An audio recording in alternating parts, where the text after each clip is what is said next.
قلنا يا ذا القرنين إما أن تعذب وإما أن تتخذ فيهم حسنا।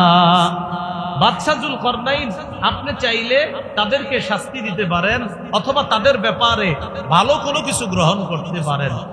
যুলকরনাইন বাদশাহ জবাব দিলেন, আম্মা মান যালামা ফাসাউফা নুআযিবুহু সুম্মা ইউরাদ্দু ইলা রাব্বিহি ফায়ুআযিবুহু আযাবান নুকরা।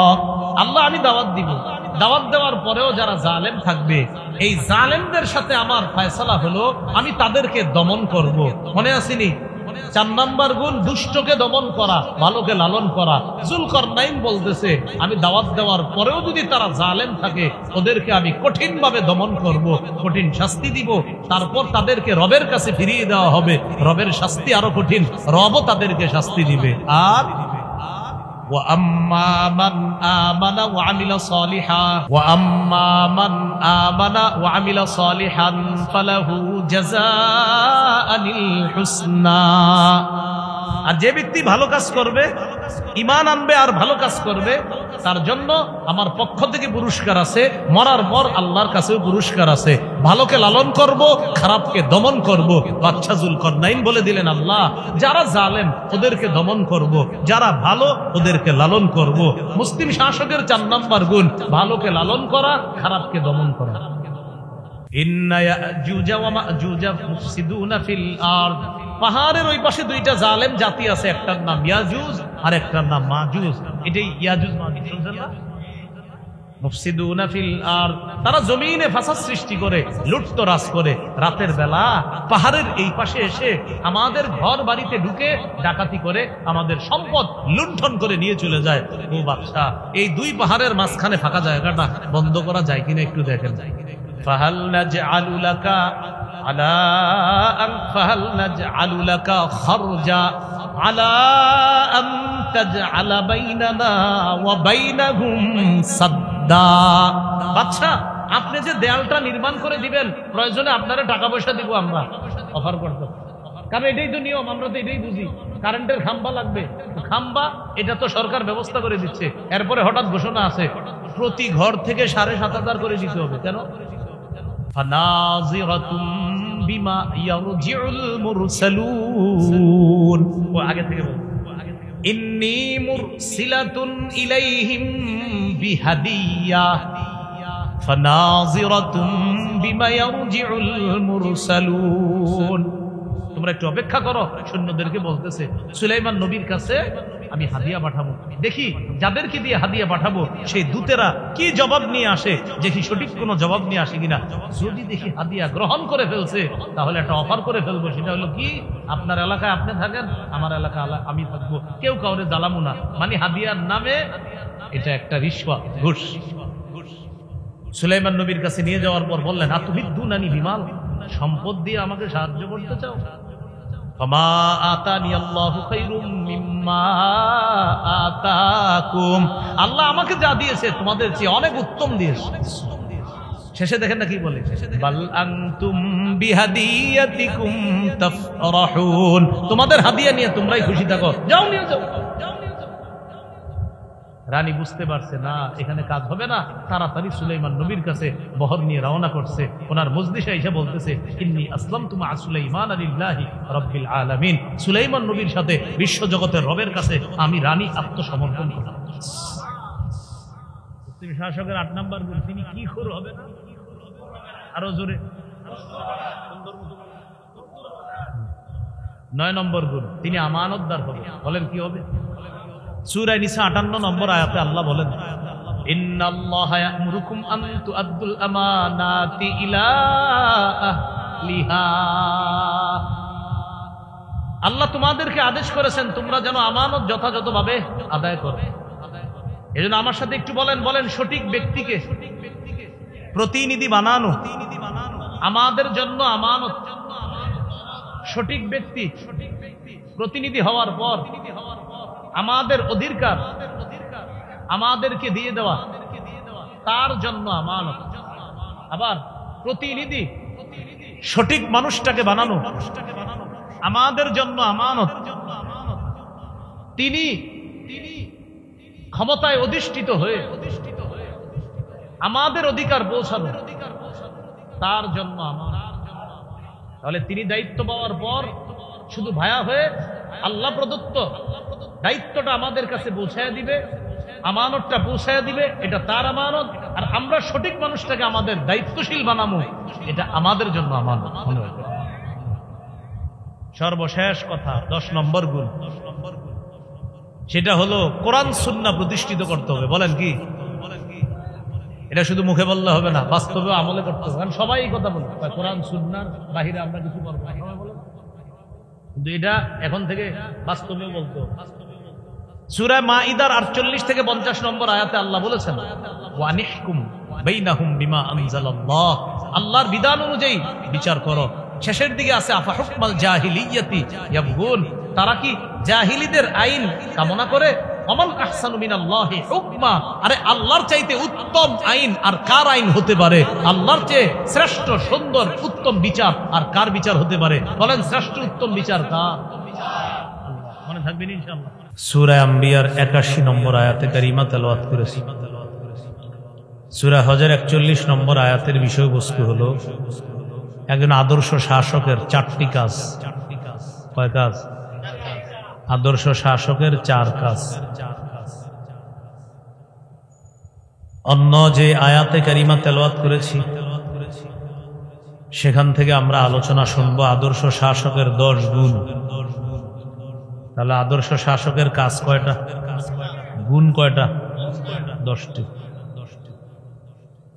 তাহলে আজকের আলোচনার আলোচ্য বিষয় হলো 4 কাজের যোগ্যতা রাখে এবং 10 গুণে গুণান্বিত ব্যক্তিকেই এলাকা, থানা, জেলা, রাষ্ট্রের দায়িত্বশীল বানানোর চেষ্টা করা, এটা আমাদের দায়িত্ব, কর্তব্য। সূরা হজের 41 নম্বর আয়াতে আল্লাহ বলেন, আল্লাযীনা ইম্মাক্কান্নাহুম ফিল আরদি আকামুস সালাহ ওয়া আতাউয যাকাতা ওয়া আমারু বিল মা'রুফি ওয়া নাহাউ আনিল মুনকার। আল্লাহ বলেন, আমি যাদেরকে দুনিয়াতে ক্ষমতায় অধিষ্ঠিত করি, যাদেরকে পৃথিবীতে আমি দায়িত্বশীল বানাই, ক্ষমতা দান করি, তাদের মৌলিক কাজ হবে 4টা। 1 নাম্বার আকামুস সালাহ, তারা নামাজ কায়েম করবে, নামাজ প্রতিষ্ঠিত করবে। এজন্য যারা জনপ্রতিনিধি হিসাবে মাইকে কথা বলে, তারা এলাকার উন্নয়নমূলক, সেবামূলক অনেক কাজের প্রতিশ্রুতির কথা বলে। মুসলিম হিসাবে তাদের বলা উচিত প্রথম কথা যে আল্লাহ আমাকে ক্ষমতায় অধিষ্ঠিত করলে প্রথমে এই এলাকায় নামাজ বাধ্যতামূলক করব। কারণ আদর্শ দায়িত্বশীল শাসক যিনি হবে তার 1 নম্বর কাজ নামাজ প্রতিষ্ঠিত করা। 2 নম্বর ওয়া আতাউয যাকাত, তারা যাকাত আদায় করবে। এইজন্য জনপ্রতিনিধি হিসাবে যিনি জনপ্রতিনিধি হতে চায় তিনি সমস্ত ঘোষণা দেওয়ার পাশাপাশি বলতে হবে, আল্লাহ আমাকে দায়িত্ব দিলে এই এলাকাকে যাকাত ভিত্তিক একটি এলাকা হিসাবে প্রতিষ্ঠিত করব, এলাকা থেকে সমূলে সুদ নির্মূল করব। কি নির্মূল করব? সুদের আওয়াজটা সবার কম হইল কেন? কি নির্মূল করব? বলেন কি? সুদ। সুদ। তাহলে এলাকা প্রতিষ্ঠিত করতে হবে যাকাত ভিত্তিক, সুদ ভিত্তিক এলাকা থেকে জাতিকে বাঁচাতে হবে। এটা হলো 2 নম্বর। 3 নম্বর ওয়া আমারু বিল মা'রুফ, তারা সৎ কাজের আদেশ করবে। 4 নম্বর ওয়া নাহাউ আনিল মুনকার, অসৎ কাজ থেকে নিষেধ করবে। এ হলো একজন আদর্শ যোগ্য শাসক, মুসলিম শাসকের 4 কাজ।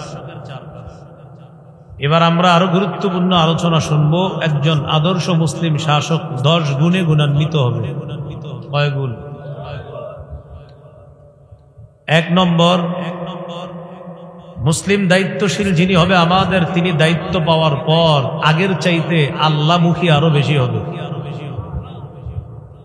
আগে যতটা আল্লাহমুখী ছিল, দায়িত্ব পাওয়ার পর আরো বেশি আল্লাহমুখী হবে। এটা প্রথম গুণ।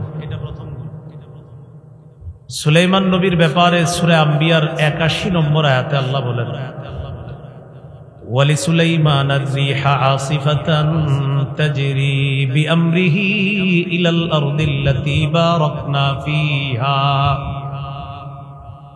আমি সুলাইমান নবীর জন্য বাতাসকে অনুগামী করে দিলাম, বাতাসের উপর তার ক্ষমতা প্রতিষ্ঠিত করলাম।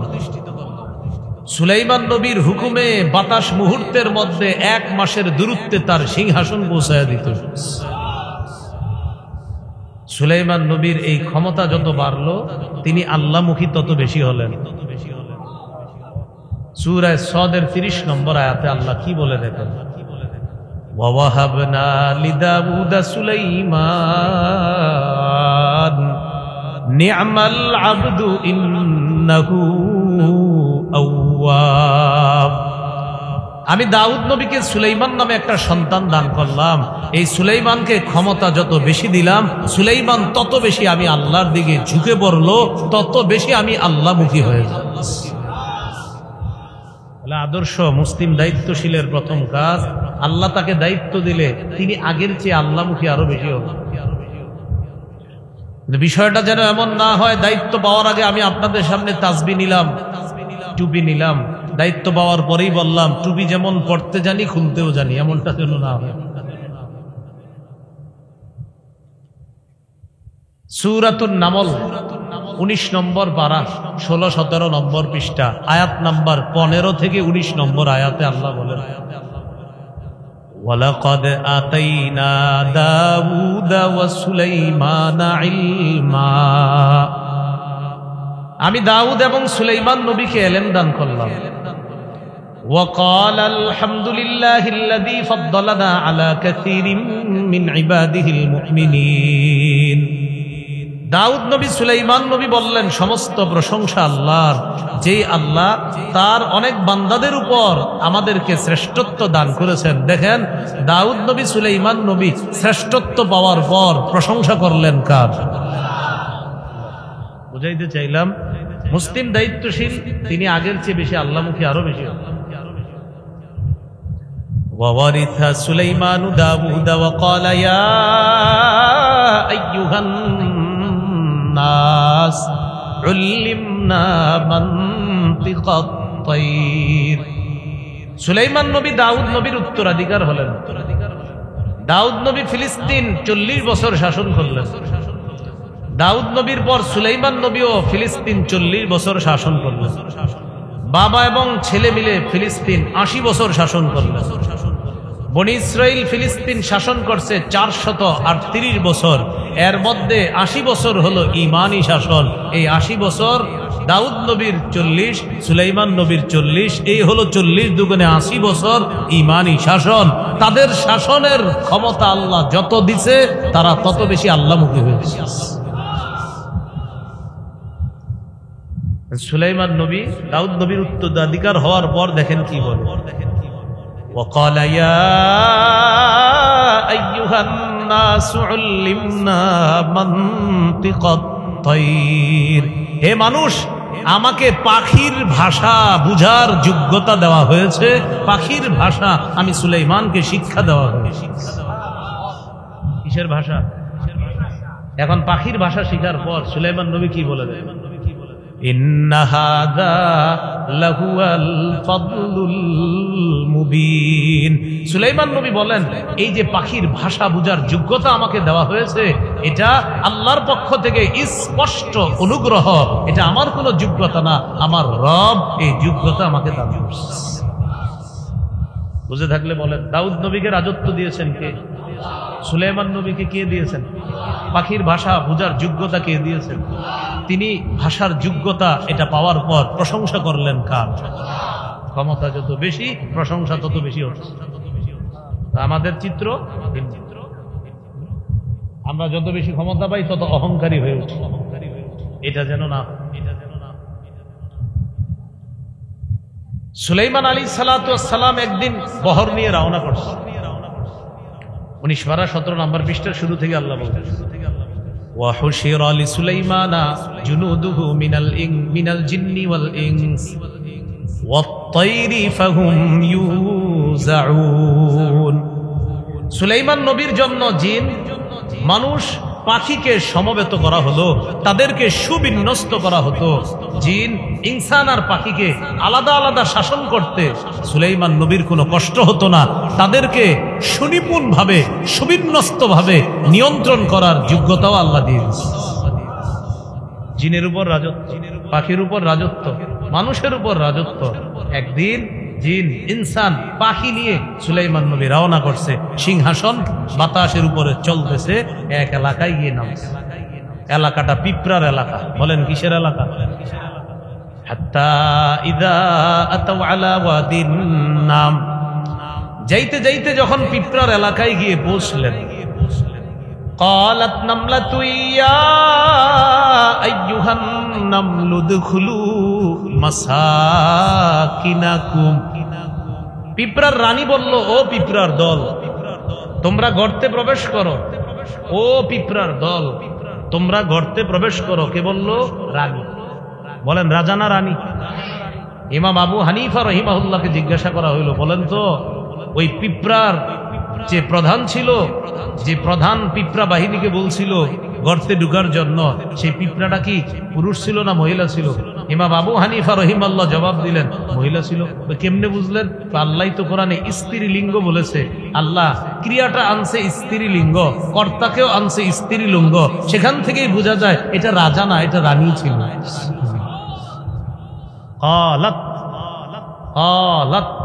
এটা হলো স্ত্রীলিঙ্গ। নামলাতুন, এটাও স্ত্রীলিঙ্গ। এখান থেকেই বোঝা যায় এটা রাজা না, এটা রানী। قالت نملة يا أيها النمل ادخلوا مساكنكم। রানী ডেকে বলল, হে পিঁপড়ার দল, তোমরা গর্তে প্রবেশ করো। লা ইয়াহতিমান্নাকুম সুলাইমান ওয়া জুনুদুহু ওয়া হুম লা ইয়াশউরুন। সুলাইমান নবী এবং তার বাহিনী না জেনে তোমাদেরকে যেন পিষে না ফেলে, কারণ তারা আমাদের এলাকায় আসছে। তোমরা ছোট্ট বাহিনী, তারা পাড়া দিতে পারে, তোমরা মারা যাইতে পারো, তারা তো বুঝতে পারবে না। তাড়াতাড়ি গর্তে ঢুকো। পিঁপড়ার রানীর এই কথাটা সুলাইমান নবী বুঝে ফেলছে। আমার সাথে এটা বাংলা বলেন, বলেন সুলাইমান নবী পাখির ভাষা, পিঁপড়ার ভাষা প্রকৃত অর্থেই বুঝতেন, প্রতীকী অর্থে নয়। হ্যাঁ, আবার আবার বলেন, প্রতীকী অর্থে নয়, বরং প্রকৃত অর্থে।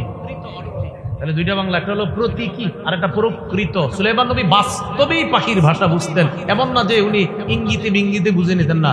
প্রতীকী এটা হলো ইঙ্গিত, আর প্রকৃত বাস্তবেই তিনি পাখির ভাষা বুঝার যোগ্যতা আল্লাহ দান করেছেন। এটা কেন বললাম? আপনারা না বুঝে অনেক বাংলা তাফসিরের মধ্যে এটা পেয়ে যেতে পারেন। হয়তো কেউ না বুঝে লিখে ফেলেছে যে সুলাইমান নবী পাখির ভাষা প্রতীকী অর্থে বুঝেছে। না, ব্যাখ্যা সঠিক নয়। তিনি প্রকৃত অর্থেই বুঝেছে পাখির ভাষা।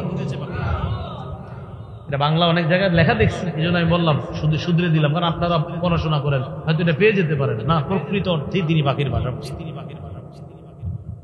পিঁপড়ার ভাষা উনি বুঝে ফেললেন। বুঝার পর ফাতাবাসসামা দাহিকাম মিন কাওলিহা, পিঁপড়ার রানীর কথা বুঝতে পেরে সুলাইমান নবী একটা মুস্কি হাসি দিলেন। সুবহানাল্লাহ। কেন হাসলেন? যে আল্লাহ আমারে পাখির ভাষা বুঝার যোগ্যতা দিছে, এজন্য হাসি দিয়ে বললেন।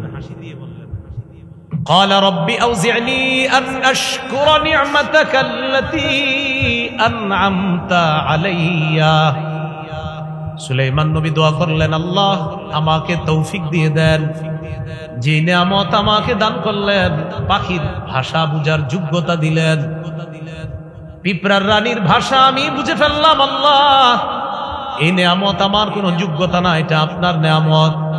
মাবুদ, আপনি যে নিয়ামত দান করলেন, আমি যেন এই নিয়ামতের শুকরিয়া আদায় করতে পারি, এই তৌফিক আমি সুলাইমানকে আপনি দিয়ে দেন। আমার তৌফিক দেন, আমি যেন আপনার শুকরিয়া আদায় করতে পারি।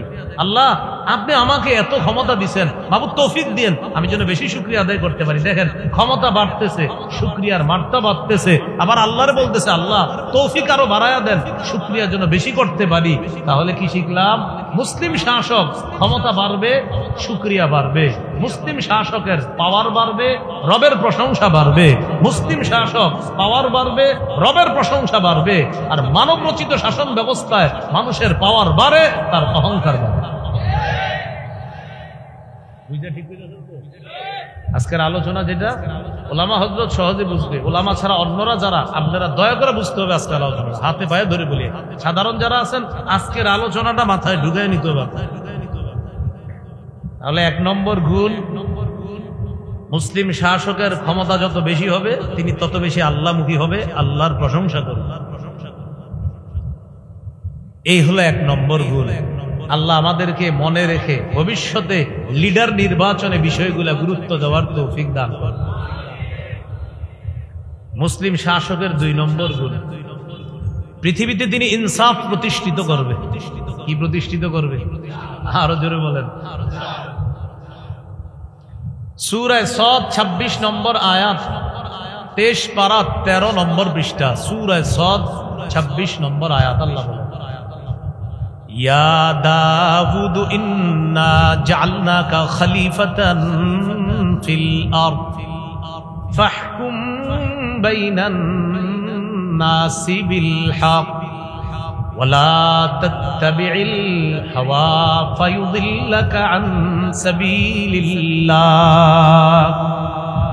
হে দাউদ, আমি আপনাকে পৃথিবীতে খলিফা বানালাম, আমি আপনাকে দায়িত্বশীল বানালাম, খলিফা বানালাম। আপনি মানুষের মাঝে ইনসাফ প্রতিষ্ঠিত করেন, ইনসাফ অনুযায়ী বিচার করেন। ওয়ালা তাত্তাবি'ল হাওয়া, মনের কথা শুনেন না। বিচার করার সময় আমি আল্লাহ যেটা বলছি সেটা শুনবেন, মন যেটা বলে সেটা শুনবেন। যদি মনের কথা শুনেন, ফায়ুদিল্লাকা আন সাবিলিল্লাহ, তাহলে আপনার মনের কুপ্রবৃত্তি আপনাকে আল্লাহর রাস্তা থেকে দূরে সরাইয়া দিবে। তাহলে বিচার করার সময় মনের কথা শোনা যাবে না, কার কথা শুনতে হবে? এটা 2 নম্বর যুগ। এবার একটা হাদিস শোনেন ইনসাফ প্রতিষ্ঠিত করার। এখন যে হাদিসটি আপনাদের সামনে বলবো, এই হাদিসটি স্মরণ করে রাখার মতো, লিখে রাখার মতো, অমুসলিমদেরকে গর্ব করে বলার মতো, স্মরণ করে রাখার মতো, লিখে রাখার মতো, অমুসলিমদেরকে গর্ব করে বলবেন যে দেখো মুসলিম শাসকের কি পরিচয়। সহিহ বুখারীর বর্ণনা 6788 নম্বর হাদিস। এই হাদিস শোনেন মন দিয়ে। আরবের এক বিখ্যাত গোত্র, নাম হলো মাকজুমি গোত্র। এই গোত্রের এক সম্ভ্রান্ত নারী চুরি করছে, তার নাম ফাতেমা। বলেন, সম্ভ্রান্ত নারী চুরি করছে, তার নাম কি? আমাদের নবীজির মেয়ের নাম কি? ফাতেমা। আর আরবের সম্ভ্রান্ত বংশীয় যে মেয়েটা চুরি করছে তার নামও কি? ফাতেমা। এই ফাতেমা নামে মেয়েটা চুরি করার পর সবাইকে বিষয়টা ভাবিয়ে তুললো যে ফাতেমা চুরি করছে, তো মাসালা হলো এখন তার হাত কাটা হবে। বড় বড় মুরব্বী পর্যায়ের যারা, তারা পেরেশান হয়ে গেল, এমন একটা বংশীয় মেয়ের হাত কাটা হবে, দেখি না নবীজির বইলা একটু শিথিল করা যায় কিনা বিধানটা। সাহাবীদের কাছে আসছে, মক্কার ওই গোত্রের বড় বড়। তো সাহাবীরা যারা আছে মুরব্বী পর্যায়ে, তাদেরকে বললেন নবীজির সাথে কি একটু আলোচনা করা যায়? বড় বড় সাহাবীরা বললেন আমরা পারবো না। কি করা যায়? একজন আছে নবীর সাথে আলোচনা করতে পারে। কয় কে? কয় নবীজির পালক পুত্র যায়েদ বিন হারেসার ছেলে উসামা, সম্পর্কে নবীর নাতি, নবী হয় তার দাদা। উসামাকে নবী খুব ভালোবাসে, হিব্বু রাসূলিল্লাহ। উসামা হলো নবীর আস্থাভাজন। আমরা পারবো না, এই ছোট্ট উসামাকে পাঠায়া দিলে নবীজির কাছে কিছু বলতে পারে। এটা কিন্তু আমরাও করি। আমরা ভয়ে আব্বার কাছে কিছু বলি না, তখন কি করি? নাতি নাতিরে পাঠাই দিই, যা তোর নানারে গিয়ে এটা বল। আমরা ভয়ে বলি না, যা তোর দাদারে বল। উসামা ইবনে যায়েদ রাদিয়াল্লাহু তাআলা আনহুকে নবীজি খুব ভালোবাসতেন। সহিহ বুখারীর 6003 নম্বর হাদিসে আসছে, উসামা ইবনে যায়েদকে নবী এক রানে বসাইতেন, হযরত হাসানকে নবী আরেক রানে বসায়া বলতেন সুম্মা ইয়াজুম্মুহুমা, দুজনকে এইভাবে মিলায়া কোলের মধ্যে নিয়ে বলতেন আল্লাহুম্মা আরহামহুমা ফাইন্নী আরহামুহুমা, আল্লাহ উসামা আর হাসানের প্রতি আপনি দয়া করেন, আমি এই দুইজনকে খুব ভালোবাসি। এই হলো সেই উসামা। উসামা ইবনে যায়েদকে নবীজির কাছে পাঠানো যায়। হাদিসের ভাষ্যটা শুনেন, وَمَن يَجْتَرِئُ عَلَيْهِ إِلَّا أُسَامَةُ بْنُ زَيْدٍ حِبُّ رَسُولِ اللَّهِ সাল্লাল্লাহু আলাইহি ওয়াসাল্লাম। এই ব্যাপারে উসামা ছাড়া কেউ সাহস করতে পারে না, উসামাই পারে সাহস করে। ইন্না লিল্লাহি ওয়া ইন্না ইলাইহি রাজিউন। সূরা কাহফ 83 থেকে 92 নম্বর আয়াত পর্যন্ত আল্লাহ তাআলা যুলকরনাইন বাদশার দুটি সফরের কথা বলছে, খুব মন দিয়ে শুনুন। বাদশাহ যুলকরনাইন বাদশার তিনটা ঐতিহাসিক সফরের কথা আল্লাহ কোরআনে আলোচনা করছে। একটা সফর হয়েছে পৃথিবীর একদম পশ্চিম প্রান্তে, আমি ভুল না করলে এটা পশ্চিম। আরেকটা সফর হয়েছে পৃথিবীর একদম পূর্ব প্রান্তে। আরেকটা সফর হয়েছে কোরআনে আছে, কোন দিকে হয়েছে এটা কোরআনে নাই। কোরআনে 3 সফরের কথা আছে। প্রথম সফর পশ্চিমে, এটার কথা কোরআনে আছে। দ্বিতীয় সফর একদম পূর্বে, এটাও কোরআনে আছে। 3 নাম্বার সফরের কথা আছে, কোন দিকে আছে এটা নেই। মুফাসসিরিনে কেরাম গবেষণা করে বলেন 3 নাম্বার সফরটা হয়েছে পৃথিবীর উত্তরে। তাহলে প্রথম দুইটার আলোচনা ডাইরেক্ট কোরআনে আছে। 3 নাম্বার সফরের কথা আছে, দিকের কথা নাই। দিকের কথা কারা বলছে? মুফাসসিরিনে কেরাম, যে 3 নাম্বার সফরটা রাশিয়ার দিকে হয়েছে, উত্তরের দিকে হয়েছে। এবার আমরা আলোচনা শুনতেছি 4 নাম্বার, শিষ্টের লালন দুষ্টের দমন। এই দলিলটা আগে নেই আমরা। সূরা কাহফের 83 থেকে 92 নম্বর আয়াত। বাদশা যুলকরনাইনের প্রথম সফরটা হয়েছে পৃথিবীর একদম পশ্চিমে, যেখানে সূর্য ডুবে যায়। আল্লাহর কোরআনের ভাষা। বাদশা যুলকরনাইন একদম পৃথিবীর পশ্চিম প্রান্তে সূর্য অস্ত যাওয়ার স্থানে চলে গেলেন। ওয়াজাদাহা তাগরুবু ফি আইনিন হামিআ, গিয়ে দেখলেন সূর্যটা কাদাযুক্ত জলাশয়ের মধ্যে সূর্যটা ডুবে যায়। কাদাযুক্ত জলাশয়ের মধ্যে যেন সূর্যটা ডুবে যাচ্ছে। পৃথিবীর পশ্চিম পাশে গিয়ে দেখলেন। ওয়াজাদা ইনদাহা কওমা, সেখানে একটা জাতি পাইলেন তিনি। এই জাতি আল্লাহর সাথে শিরিক করে, তারা জালেম। যুলকরনাইন বাদশার ক্ষমতা আল্লাহ প্রতিষ্ঠিত করলেন ওই এলাকায়, তাদের উপর আল্লাহ তাকে নেতৃত্ব দান করলেন। তাহলে ওই জালেম জাতির নেতার নাম কি? যুলকরনাইন। আল্লাহ তাআলা যুলকরনাইনকে বললেন, কুলনা ইয়া যুলকরনাইন ইম্মা আন তুআযিবা ওয়া ইম্মা আন তাত্তাখিযা ফীহিম হুসনা। বাদশা যুলকরনাইন, আপনি চাইলে তাদেরকে শাস্তি দিতে পারেন অথবা তাদের ব্যাপারে ভালো কোনো কিছু গ্রহণ করতে পারেন। যুলকরনাইন বাদশা জবাব দিলেন, আম্মা মান যালামা ফাসাউফা নুআযিবুহু সুম্মা ইউরাদ্দু ইলা রাব্বিহি ফায়ুআযিবুহু আযাবান নুকরা। আল্লাহ, আমি দাওয়াত দিব, দাওয়াত দেওয়ার পরেও যারা জালেম থাকবে, এই জালেমদের সাথে আমার ফয়সালা হলো আমি তাদেরকে দমন করব। মনে আসেনি? 4 নাম্বার গুণ, দুষ্টকে দমন করা, ভালোকে লালন করা। যুলকরনাইন বলতেছে, আমি দাওয়াত দেওয়ার পরেও যদি তারা জালেম থাকে, ওদেরকে আমি কঠিন ভাবে দমন করব, কঠিন শাস্তি দিব। তারপর তাদেরকে রবের কাছে ফিরিয়ে দেওয়া হবে, রবের শাস্তি আরো কঠিন, রবও তাদেরকে শাস্তি দিবে। আর ওয়া আম্মা মান আমানা ওয়া আমিলা সালিহা, ইকু দিছো, এই ইকু দিও, ইকু দিছো, ইকু মাইক ইকু দেওয়া, ইকু দিও না। আমার জীবনের সবচেয়ে অপছন্দ হলো ইকু, ইকু টিকু দিও না। ওয়া আম্মা মান আমানা ওয়া আমিলা সালিহান ফালাহু জাযাআনিল হুসনা। আর যে ব্যক্তি ভালো কাজ করবে, ঈমান আনবে আর ভালো কাজ করবে, তার জন্য আমার পক্ষ থেকে পুরস্কার আছে, মরার পর আল্লাহর কাছেও পুরস্কার আছে। ভালোকে লালন করব, খারাপকে দমন করব। বাদশা যুলকরনাইন বলে দিলেন, আল্লাহ, যারা জালেম ওদেরকে দমন করব, যারা ভালো ওদেরকে লালন করব। মুসলিম শাসকের 4 নাম্বার গুণ, ভালোকে লালন করা, খারাপকে দমন করা। এবার 5 নাম্বার গুণটা আমরা জেনে নিই। বলেন, জনগণের জন্য অকাতরে বিলিয়ে দেওয়া। জনগণের জন্য বিলিয়ে দিতে হবে, প্রচুর দিতে হবে জনগণকে।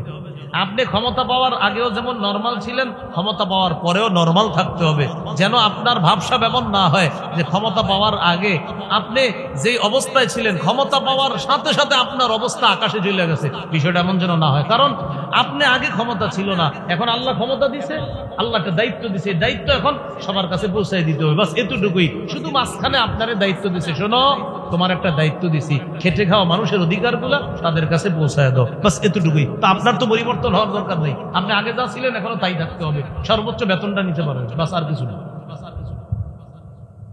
তাহলে 5 নাম্বার, জনগণের জন্য দিতে হবে, কারণ ওনারে আল্লাহ দায়িত্বই দিছে দেওয়ার জন্য, সব দিয়ে দিতে হবে জনগণের, ওনারে দায়িত্বই দিছে। নাম কি? জনপ্রতি, বলেন জনপ্রতি, উনি সব দিয়ে দিতে হবে জনগণ, কারণ ওনার নামই তো জনপ্রতিনিধি। আপনি এই নিয়েতেই বসতে হবে দায়িত্বে, যে আল্লাহ আমাকে দায়িত্ব দিয়েছে, আমি সব জনগণকে দিতে হবে।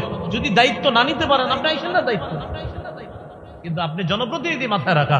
প্রিয় যুবক ভাইয়েরা, আজকে কথাগুলো বুঝেন, এটা 5 নাম্বার মুসলিম শাসকের গুণ হতে হবে, তিনি আল্লাহর পক্ষ থেকে দায়িত্ব পেয়ে আল্লাহর দে আমানত গুলা, খেটে খাওয়া মানুষ, অভাবী মানুষ, আর যে সামাজিক কাজ এগুলা তিনি দায়িত্ব পালন করতে হবে। মাঝখানে সেটি ভায়া হয়ে কাজ করবে, তার নাম জনপ্রতিনিধি।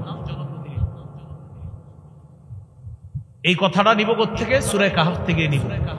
সেটা হলো 3 নাম্বার সফরটা। 2 সফর হলো, একটা পূর্ব পশ্চিম পাশে, ওই 2 জায়গায় একই মাসালা। যুলকারনাইন বাদশা জালেমদেরকে দমন করে আর ভালোকে লালন করে, এটা পূর্ব পশ্চিম পাশে যে জাতির কাছে দাওয়াত দিয়েছে তাদের ব্যাপারে। 93 থেকে 97 নম্বর আয়াত সূরা কাহফের, সেখানে আল্লাহ 3 নাম্বার সফরের কথা বলছে। এই সফরটা কোন দিকে হয়েছে বলেন তো? আল্লাহ কোরআনে বলছে, মুফাসসিরিনে কেরাম গবেষণা করে বলছে কোন দিকে? রাশিয়ার দিকে।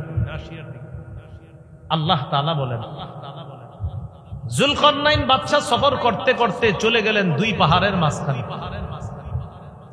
সেখানে যাওয়ার পর তিনি এক জাতি পাইলেন, লা ইয়াকাদুনা ইয়াফকাহুনা কাওলা, যে জাতি যুলকারনাইন বাদশার ভাষা বুঝে না। এখন ভাষা না বুঝলে তাহলে তো আর হলো না, আমি ওনার ভাষা বুঝতে হবে, উনি আমার ভাষা বুঝলে তাহলে না বুঝানো সহজ। আর যুলকারনাইন বাদশার একটা যোগ্যতা আল্লাহ দিছে, আল্লাহ কোরআনে বলছে, আতাইনাহু মিন কুল্লি শাইইন সাবাবা, আমি তাকে সব উপকরণ দিলাম, যখন যা প্রয়োজন হতো আল্লাহ নগদ ব্যবস্থা করে দিত।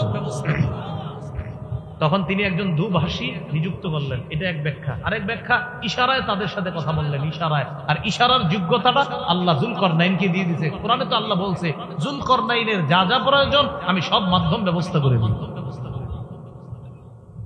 এখন তিনি তাদের সাথে কথা বলে বুঝতে পারলেন, তারা বললেন, আপনি তো আমাদের উপর কর্তৃত্ব পেয়েছেন, আপনার কাছে আমাদের একটা আবদার। কি আবদার? ইন্না ইয়াজুজ ওয়া মাজুজ মুফসিদুনা ফিল আরদ, পাহাড়ের ওই পাশে 2টা জালেম জাতি আছে, একটার নাম ইয়াজুজ আর একটার নাম মাজুজ। এটাই ইয়াজুজ মাজুজ, বুঝলেন না?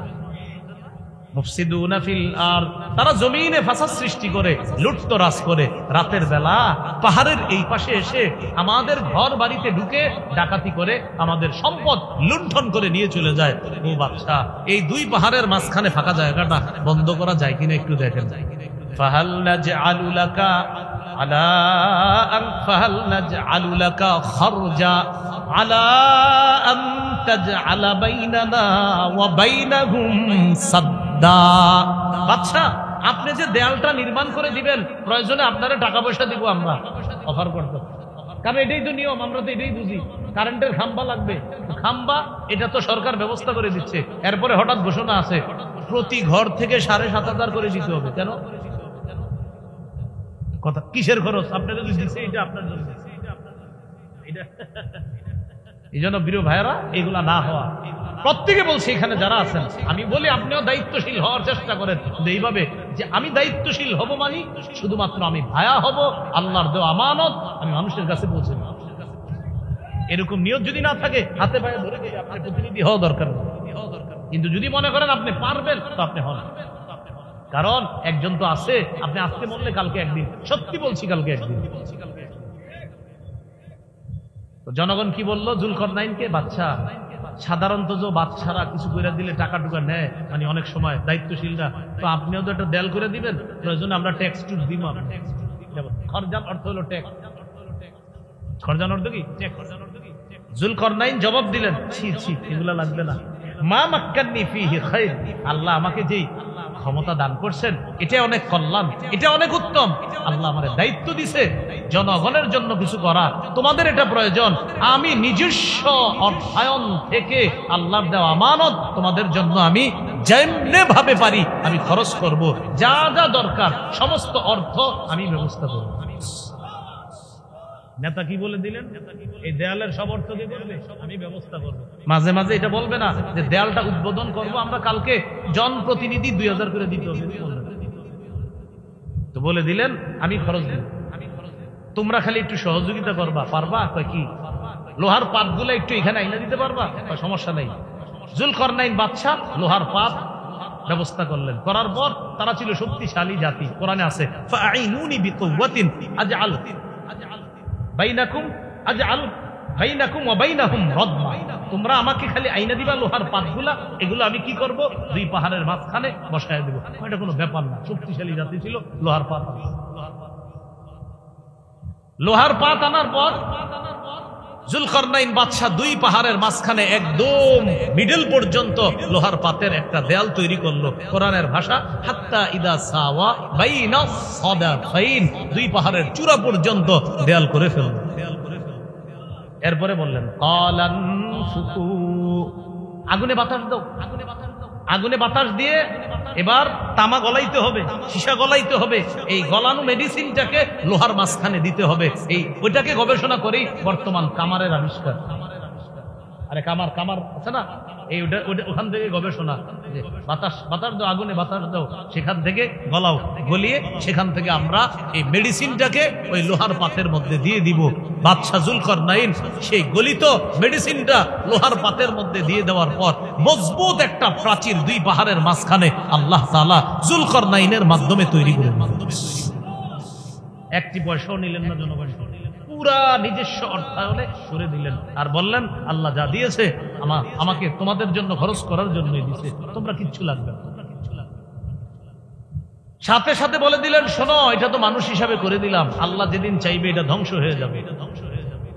তো বাস্তবিক অর্থে আল্লাহ যেদিন চাইবে ওই দেয়াল ধ্বংস হবে, ইয়াজুজ মাজুজ বের হয়ে আসবে, পুরা পৃথিবীর মধ্যে অন্যায় অবিচার শুরু করবে, পানি চুইসে খেয়ে ফেলবে, এমন একটা অবস্থা হবে। ঈসা নবী আল্লাহর কাছে পাহাড়ের উপর উঠে দোয়া করবে, আল্লাহ এদের জ্বালাই তো আর টিকতেছি না, আল্লাহ আপনি একটা ব্যবস্থা করেন। এক জাতীয় পোকা এসে তাদের এখানে আক্রমণ করবে, সে আক্রমণে তারা সবাই মারা যাবে, লাশে ভরা পুরা পৃথিবী শুধু ইয়াজুজ মাজুজের লাশ হবে। ঈসা নবী দোয়া করবে, আল্লাহ দুর্গন্ধে টিকতেছি না, আল্লাহ একটা রহমতের বৃষ্টি দিবে, ওই বৃষ্টিতে পুরা পৃথিবী আবার সাফ পরিষ্কার করে। এত লাশ কই যাবে আল্লাহ ভালো যাবে। এই হলো ইয়াজুজ মাজুজ।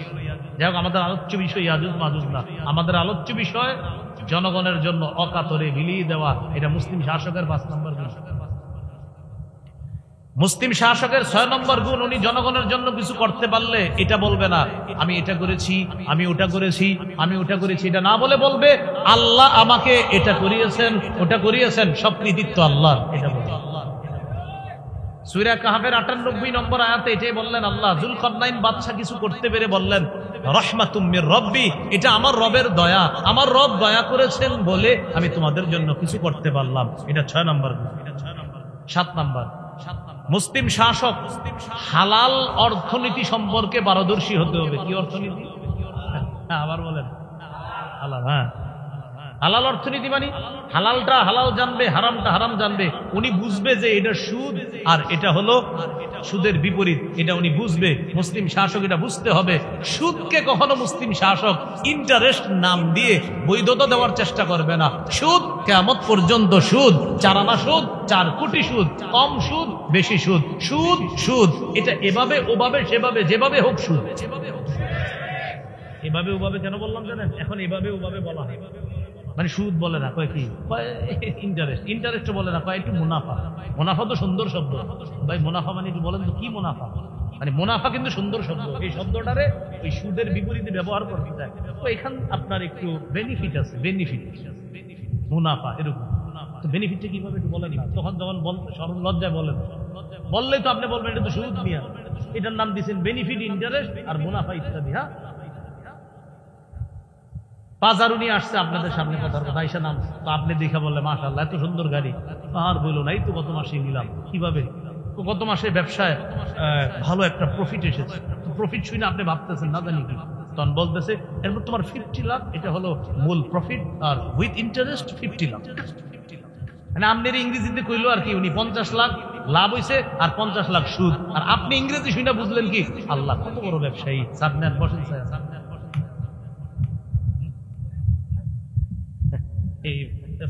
মানে ওই ইন্টারেস্ট উইথ ইন্টারেস্ট 50 লাখ বলার পরে আপনি ভাবছেন কি যে না জানি কি জানি কত বড় ব্যবসা। মুসলিম শাসকের 7 নাম্বার গুণ, তিনি অর্থনীতি সম্পর্কে যথেষ্ট জ্ঞান থাকতে হবে। হালাল হালাল, হারাম হারাম, হালাল হারাম কি মিশ্রণকারী হবে না মুসলিম শাসক। 13 পারার 1 নম্বর পৃষ্ঠা সূরা ইউসুফের 55 নম্বর আয়াত। ইউসুফ নবী ওই যুগের বাচ্চাকে বলতেছে, ইজআলনি আলা খাজাইনিল আরদ, আমাকে খাদ্য মন্ত্রণালয়ের দায়িত্ব দেন, আমি অর্থনীতি সম্পর্কে আলহামদুলিল্লাহ ভালো বুঝি। ইন্নী হাফিজুন আলিমুন, আমি রক্ষণাবেক্ষণে যথেষ্ট পারদর্শী। আলিমুন, আর এই অর্থনীতি সম্পর্কে আমার যথেষ্ট জ্ঞান আছে, আল্লাহ জ্ঞান দান করেছে। অন্যদেরকে যদি দায়িত্ব দেন চুরি করবে, আমি ইউসুফকে দায়িত্ব দেন, ইনশাআল্লাহ সুষম বন্টন হবে। আমানতের সাথে খাদ্য মন্ত্রণালয়ের দায়িত্ব আমি পালন করব। ইউসুফ এখান থেকে বোঝা যায় মুসলিম শাসকের 7 নম্বর গুণ, তিনি খাদ্য মন্ত্রণালয় অর্থনীতি বিষয়ে যথেষ্ট পারদর্শী হতে হবে, যেন এখানে কোনো ঝামেলা না হয়। 8 নম্বর গুণ, এটা আমার সাথে সবাই বলতে হবে, বলেন মুসলিম শাসক ঘুষখোর হবে না। এটা 3 বার জোরে জোরে বল, আবার কোন কি খুর হবে না, ঘুষখোর হবে না, এইরকম হবে না মুসলিম শাসক। সূরা নামলের 35-36 নম্বর আয়াত। রানী বিলকিসকে সুলাইমান নবী বলে দিলেন, যদি আত্মসমর্পণ না করো তাহলে খবর আছে। রানী বিলকিস কিছু হাদিয়া পাঠাইলেন সুলাইমান নবীর কাছে। কি পাঠাইলেন? হাদিয়া। মুফাসসিরিন ইকরাম লেখছে আসলে এটা হাদিয়া উদ্দেশ্য ছিল না, উদ্দেশ্য ছিল সুলাইমান নবীর কাছে পাঠাবো, যদি গ্রহণ করে তখন একটা অফার করবো যে বাদশা, আপনার এলাকাটা আপনি শাসন করেন, আমার এলাকা আমারে শাসন করতে দেন, আপনার আমি ডিস্টার্ব করবো না, আপনি আমাকে ডিস্টার্ব করেন না। এ হলো ওনার হাদিয়ার উদ্দেশ্য। রানী বিলকিস তার ভাষাটা আল্লাহ কোরআনে বলছে, ফানাজিরাতুম বিমা ইয়ারজিউল মুরসালুন। ও আগে থেকে বল, ইন্নী মুরসিলাতুন ইলাইহিম বিহাদিয়া ফানাজিরাতুম বিমা ইয়ারজিউল মুরসালুন। তোমরা একটু অপেক্ষা করো, সৈন্যদেরকে বলতেছে সুলাইমান নবীর কাছে আমি হাদিয়া পাঠাবো, দেখি যাদেরকে দিয়ে হাদিয়া পাঠাবো সেই দূতেরা কি জবাব নিয়ে আসে, দেখি সঠিক কোনো জবাব নিয়ে আসে কিনা। যদি দেখি হাদিয়া গ্রহণ করে ফেলছে তাহলে একটা অফার করে ফেলবো, সেটা হলো কি, আপনার এলাকায় আপনি থাকেন, আমার এলাকা আমি থাকবো, কেউ কাউরে জ্বালামো না। মানে হাদিয়ার নামে এটা একটা রিশওয়াত, ঘুষ। সুলাইমান নবীর কাছে নিয়ে যাওয়ার পর বললেন, আতুহিদ্দুনানি বিমাল, সম্পদ দিয়ে আমাকে সাহায্য করতে চাও? ফামা আতানি আল্লাহু খায়রুম মিম্মা আতাকুম, আল্লাহ আমাকে যা দিয়েছে তোমাদের চেয়ে অনেক উত্তম দিয়েছে। শেষে দেখেন না কি বলে, বাল আনতুম বিহাদিয়াতিকুম তাফরাহুন, তোমাদের হাদিয়া নিয়ে তোমরাই খুশি থাকো, যাও নিয়ে যাও। রানী বুঝতে পারছে না এখানে কাজ হবে না, তাড়াতাড়ি সুলাইমান নবীর কাছে বহর নিয়ে রওনা করছে। ওনার মজলিসে এসে বলতেছে, ইন্নী আসলামতু মা সুলাইমান লিল্লাহি রাব্বিল আলামিন, সুলাইমান নবীর সাথে বিশ্ব জগতের রবের কাছে আমি রানী আত্মসমর্পণ করলাম। মুসলিম শাসকের 8 নম্বর গুণ, তিনি কি খোর হবে না। আরো জোরে। 9 নম্বর গুণ, তিনি আমানতদার হবে। বলেন কি হবে? সূরা নিসা 58 নম্বর আয়াতে আল্লাহ বলেন, ইন্নাল্লাহা ইয়া'মুরুকুম আন তু'আদ্দুল আমানাতি ইলা আহলিহা, আল্লাহ তোমাদেরকে আদেশ করেছেন তোমরা যেন আমানত যথাযথভাবে আদায় করো। এজন্য আমার সাথে একটু বলেন, বলেন সঠিক ব্যক্তিকে প্রতিনিধি বানানো আমাদের জন্য আমানত। সঠিক ব্যক্তি প্রতিনিধি হওয়ার পর আমাদের অধিকার আমাদেরকে দিয়ে দেওয়া, তার জন্য আমানত। আবার প্রতিনিধি সঠিক মানুষটাকে বানানো আমাদের জন্য আমানত। তিনি ক্ষমতায় অধিষ্ঠিত হয়ে আমাদের অধিকার পৌঁছানো, তার জন্য আমানত। তাহলে তিনি দায়িত্ব পাওয়ার পর শুধু ভায়া হয়ে আল্লাহ প্রদত্ত দায়িত্বটা আমাদের কাছে পৌঁছায় দিবে, আমানতটা পৌঁছায় দিবে, এটা তার আমানত। আর আমরা সঠিক মানুষটাকে আমাদের দায়িত্বশীল বানাবো, এটা আমাদের জন্য আমানত। মনে রাখবেন। সর্বশেষ কথা, 10 নম্বর গুণ, সেটা হলো কোরআন সুন্নাহ প্রতিষ্ঠিত করতে হবে। বলেন কি? এটা শুধু মুখে বললে হবে না, বাস্তবে আমলে করতে হবে। কারণ সবাই কথা বলে কোরআন সুন্নাহর বাহিরে আমরা কিছু করবো না, কিন্তু এটা এখন থেকে বাস্তবে বলতে হবে। সূরা মাইদার 48 থেকে 50 নম্বর আয়াতে আল্লাহ বলেছেন, ওয়ানিহকুম বাইনাহুম বিমা আনজালাল্লাহ, আল্লাহর বিধান অনুযায়ী বিচার করো। শেষের দিকে আছে আফা হুকমাল জাহিলিয়াতি ইয়াবগুন, তারা কি জাহিলীদের আইন কামনা করে? অমান আহসানু মিনাল্লাহি হুকমা, আরে আল্লাহর চাইতে উত্তম আইন আর কার আইন হতে পারে? আল্লাহর চেয়ে শ্রেষ্ঠ সুন্দর উত্তম বিচার আর কার বিচার হতে পারে? বলেন শ্রেষ্ঠ উত্তম বিচার কার? মনে থাকবেন ইনশাআল্লাহ। এ হলো 10 গুণ। কয় কাজ? কয় গুণ? শেষ করে দিচ্ছি 2 মিনিটের মধ্যে, একটু শেষ কথাটা ফিনিশিংটা শুনুন। 4 কাজ হলো নামাজ প্রতিষ্ঠিত করা, যাকাত দেওয়া, সৎ কাজের আদেশ করা, অসৎ কাজের নিষেধ করা। 10 গুণ হলো 1 নাম্বার আল্লাহমুখী হওয়া, 2 নাম্বার মনে আসেনি ইনসাফ প্রতিষ্ঠিত করা, 3 নাম্বার অন্যায়ের পথ পরিহার করে ন্যায়ের পথে চলা, 4 নাম্বার ভালোকে লালন খারাপকে দমন, 5 নাম্বার জনগণের জন্য অকাতরে বিলিয়ে দেওয়া, 6 নাম্বার কিছু করতে পারলে সমস্ত কৃতিত্ব আল্লাহকে দেওয়া, 7 নাম্বার অর্থনীতি রক্ষণাবেক্ষণ সম্পর্কে যথেষ্ট পারদর্শিতা অর্জন করা, 8 নাম্বার ঘুষখোর না হওয়া, 9 নাম্বার আমানতদার হওয়া, 10 নাম্বার কোরআন সুন্নাহ প্রতিষ্ঠিত করা। এই হলো আজকের মূল আলোচনা। সর্বশেষ কথা আমার সাথে প্রথমে বলেন সাক্ষ্য, সুপারিশ, প্রতিনিধি, আমানত। আবার সাক্ষ্য, সুপারিশ, প্রতিনিধি, আমানত। বলেন আমি কারো সমর্থন করা মানে তার পক্ষে সাক্ষী দেওয়া, তার পক্ষে সুপারিশ করা, তাকে জনগণের প্রতিনিধিত্বের অথরিটি প্রদান করা, তার পক্ষে আমার আমানত দেওয়া। আবার বলেন যাকে আমি সমর্থন করলাম তার পক্ষে সাক্ষী দিলাম, তার পক্ষে সুপারিশ করলাম, তাকে খেটে খাওয়া মানুষের দায়িত্ব দিলাম, তার পক্ষে আমি আমানত রাখলাম। এই 4 কথা মাথায় রেখে বলেন সামনের দিকে হাত পা চালাতে হবে, ভুল যেন না হয়। বলেন প্যান্ডেলের বাহিরে গিয়েও এটা মনে রাখবেন ইনশাআল্লাহ। ঠিক আছে তো ইনশাআল্লাহ, সব মনে রাখবেন। ভুল করবেন বিপদে পড়বেন। আমি পোষাই দিলাম আমা আলাইনা ইল্লাল বালাগ। বারবার বলছি খুব সাবধান। আপনি মুসলিম, আপনি মুসলিম, আপনি মুসলিম, আপনি মুসলিম, আপনি মুসলমানের বাচ্চা মুসলমান। আপনি ইসলাম পালন লালন ধারণ করতে হবে, পালনও করতে হবে। এদেশের 90 ভাগের বেশি মুসলমান, এ কথা সত্য। তার চাইতে বেশি সত্য বেশিরভাগ মুসলমান ইসলাম পালন করে। আল্লাহ আমাদেরকে কথাগুলা বুঝে শুনে, আমি অনেক কিছু সহজ কথায় বোঝানোর চেষ্টা করেছি, আল্লাহ বুঝার তৌফিক দান করেন। সুবহানাল্লাহি ওয়া বিহামদিহি, সুবহানাকাল্লাহুম্মা ওয়া বিহামদিক, আশহাদু আল্লা ইলাহা ইল্লা আনতা, আস্তাগফিরুকা ওয়া আতুবু ইলাইক। আমিন ওয়া আখিরু দাওয়ানা আলহামদুলিল্লাহি রাব্বিল আলামিন।